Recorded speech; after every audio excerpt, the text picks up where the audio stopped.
man who says he is a former business partner of Joe Biden's son, Hunter Biden, was set to speak with members of the Republican-led Senate Homeland Security and Finance Committees today.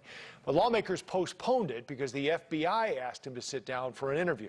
That's according to Homeland Security Committee Chairman Ron Johnson.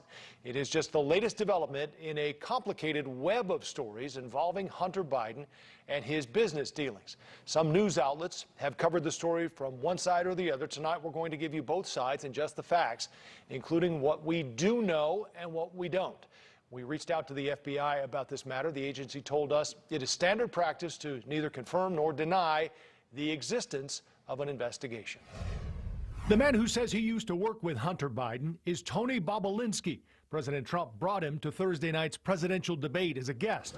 Before the event, Bobulinski read a prepared statement to reporters. I have heard Joe Biden say that he's never discussed business with Hunter. That is false.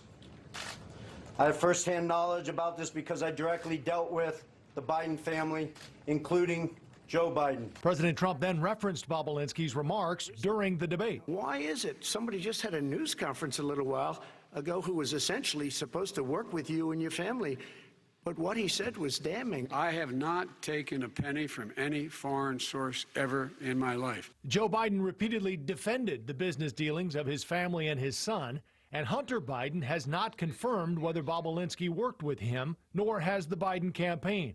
All we have right now is what Bobulinski says. It was just the latest fallout from a controversial story the New York Post published last week.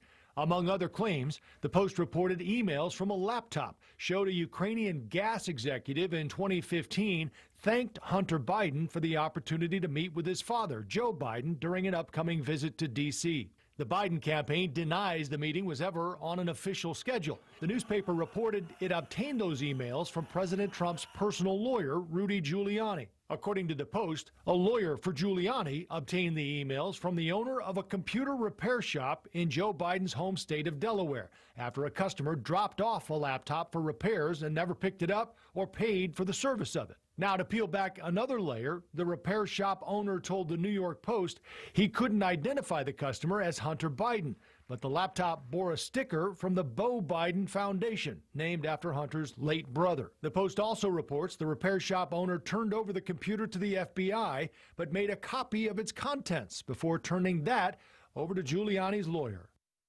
Right now, we have no confirmation the laptop belonged to Hunter Biden and no confirmation on the authenticity of the emails. Joe Biden has called the story garbage and part of an effort to smear him before the election. He has not explicitly denied the veracity of the emails.